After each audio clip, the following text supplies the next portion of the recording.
Rumah yang paling lemah adalah rumah laba-laba. Kalau saja mereka tahu.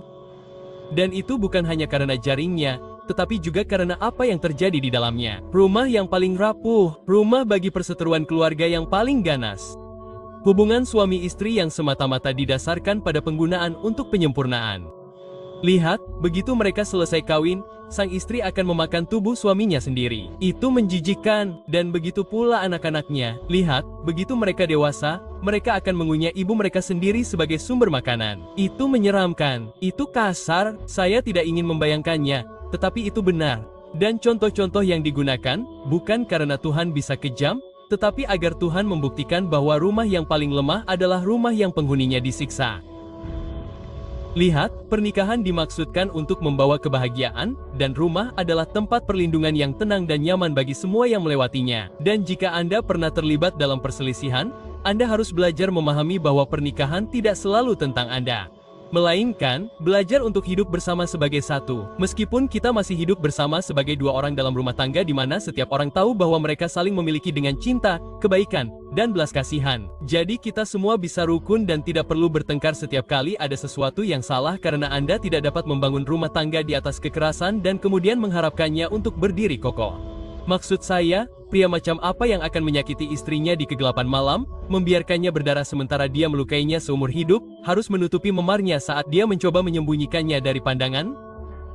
Dia begitu fokus pada tanggung jawabnya, tetapi gagal menyadari bahwa dia juga berutang haknya. Lihatlah, sebagai seorang suami, Anda seharusnya menyediakan, melindungi, menghormati, membimbing, dan menjaganya. Anda adalah pakaiannya, pasangan seumur hidupnya, pangeran tampannya, yang seharusnya memikatnya. Malam dan baju zirahnya yang berkilau. Namun malam telah berubah menjadi mimpi buruk saat dia menghabiskan malamnya mencoba menyakitinya. Saat dia memohon padanya sambil berlutut, "Tolong, aku ingin kamu lebih tenang. Aku mendesakmu. Lihat, kesabaran adalah suatu kebajikan. Aku bahkan tidak pernah mendengarmu. Aku berjanji aku tidak bermaksud menyakitimu. Tolong jangan marah, dan tolong jangan biarkan anak-anak melihat. Karena itu tidak pantas bagi seorang ayah." Sungguh memuakkan dan menyedihkan bahwa adegan seperti itu terjadi dalam kenyataan di dalam rumah tangga dari begitu banyak keluarga yang hancur.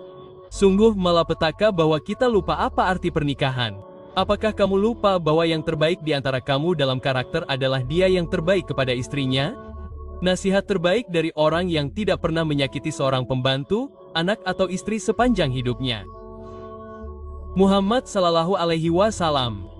Dia adalah contoh terbaik dalam memperlakukan seorang wanita dengan benar. Lihat, jika istrinya telah memasak sesuatu yang dia sukai, dia akan memakannya. Dan jika dia tidak, dia akan meninggalkannya tanpa mengungkapkan sedikit pun ketidaksukaan. Dia bahkan akan menolak undangan untuk makan sampai istrinya juga menerima undangan. Dan dia akan membantu pekerjaan rumah juga, hanya untuk meringankan beban kerja. Dia adalah puncak dari kesopanan. Dan dia mengajarkan kita bahwa orang terkuat bukanlah dia yang tahu cara berkelahi, melainkan dia yang menahan amarahnya tepat di saat terjadi perselisihan. Jadi, bersabarlah, saudaraku. Maksudku, kamu tidak akan membiarkan ibumu, anak perempuanmu, atau saudara perempuanmu sendiri mengalaminya. Kamu tidak akan tega melihat pria lain meninju dan menendangnya. Jadi, lain kali kamu berpikir untuk membuatnya trauma dan memukulnya, kamu perlu memahami bahwa dia juga adalah ibu, anak perempuan, atau saudara perempuan pria lain.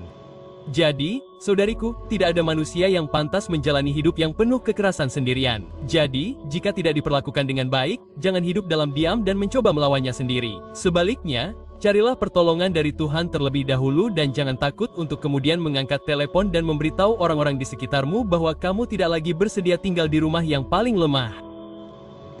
Kekerasan terhadap wanita, Islam mengatakan tidak.